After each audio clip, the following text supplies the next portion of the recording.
Hello दोस्त। तो हम लोग देखेंगे, क्लास 10 का देख रहे थे कि प्रश्नावली 1.1 प्रश्नावली 1.1 का 4 नंबर है। कल 3 नंबर हम आपको बताए थे। एक देखिए 4 नंबर है, बहुत सिंपल हिसाब है, तो इसमें ज़्यादा ओल झोल नहीं है। सिर्फ आपको समझ में आता है तो बहुत सिंपल है, यदि आप समझ में नहीं है आपको आता है तो जटिल हो सकता है। ऐसे तो आपको दो संख्या का एलसीएम एचसीएफ ऐसे भी आपको निकालना आता है, जो कल बताए थे अभाज्य गुणनखंड विधि से निकाला जाता है। यहाँ एक दूसरा विधि होता है, उसका पहले फॉर्मूला जान लेते हैं हम लोग। होता है कि मान लेते हैं, माना दो संख्याएं ए और B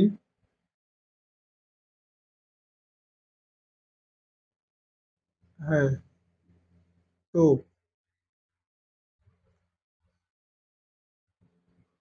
LCM A and B into HCF A और बी का बराबर होता है ए गुने बी। ये हमको याद रखना है। दोनों संख्याओं का गुणनफल बराबर होता है दोनों संख्याओं का एलसीएम गुने एचसीएफ। इसी फॉर्मूला का हम लोग यहाँ यूज करेंगे। यहाँ दो संख्याएं दिया हुआ है 306 और 357, और इसका एचसीएफ दिया हुआ है 9, एलसीएम हमको पता नहीं। तो यहाँ क्या हो जाएगा, हम लोग लिखेंगे, क्या लिखेंगे, इसको लिखेंगे एचसीएफ 306 और 657 गुने एलसीएम 306 और 657 बराबर 306 गुने 657। ये हम लोग फार्मूला जो अभी देखे वो फार्मूला से होता है। दोनों संख्याओं का एलसीएम गुने एचसीएफ बराबर दोनों का गुणनफल, और एचसीएफ इसका दिया हुआ कितना 9, तो 9 इंटू हो जाएगा क्या उसका एलसीएम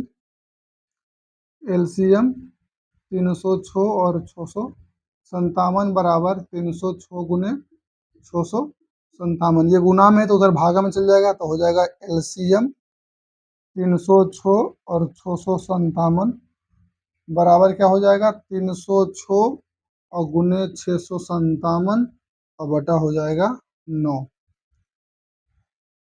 और इसको 9 से काट दीजिए, 9 तिया 27, 3 9 चौका 36, 34 बार में क्या हो जाएगा कट जाएगा, और 34 से उसको जब हम गुना कर देंगे तो हमारा निकल जाएगा एलसीएम। 657 को क्या से गुना करना है, 34 से गुना कर देना है। 7 चौका 28, 4 पचे 20 और 2 22, 2 चौका 24 और 2 26, 7 तिया 21, 5 तिया 15 और 2 17, 6 तिया 18, 1 19, तो 8 3 7 6 13, 1 14, 9 2 11, 1 12, 1 1 2 22, 438। तो इसका एलसीएम हो जाएगा 22 438।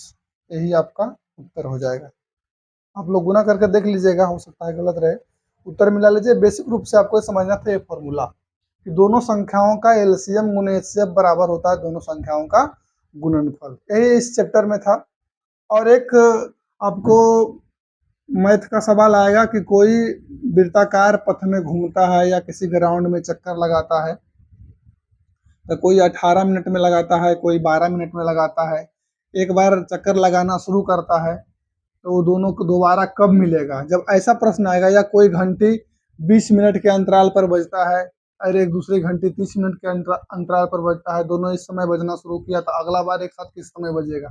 तो उस केस में क्या करना है कि दोनों का क्या निकाल लेना है, एलसीएम निकाल लेना। जैसे 18 का एलसीएम निकालेंगे, 3 तिया 9 और दूनी 18, और 12 का हो जाएगा क्या 3 गुने 2 गुने 2। इसको लिख सकते हैं 3 के पावर 2 गुने 2, इसको लिख सकते हैं 2 के पावर 2 गुने 3। तो एलसीएम में क्या होता है मैक्सिमम कॉमन फैक्टर, तो ये दोनों मैक्सिमम है हमारा। तो इसका एलसीएम क्या हो जाएगा, इसका एलसीएम हो जाएगा 3 तिया 9 और गुने 4 बराबर कितना हो जाएगा इसका एलसीएम 36। यानी 36 मिनट के बाद दोबारा ये एक साथ बजेगा। तो ऐसा जब आएगा घंटी बजने वाला, चक्कर लगाने वाला, दोबारा कब मिलेगा, तो दोनों का एलसीएम निकालना है और आपका उत्तर आ जाएगा। ठीक है।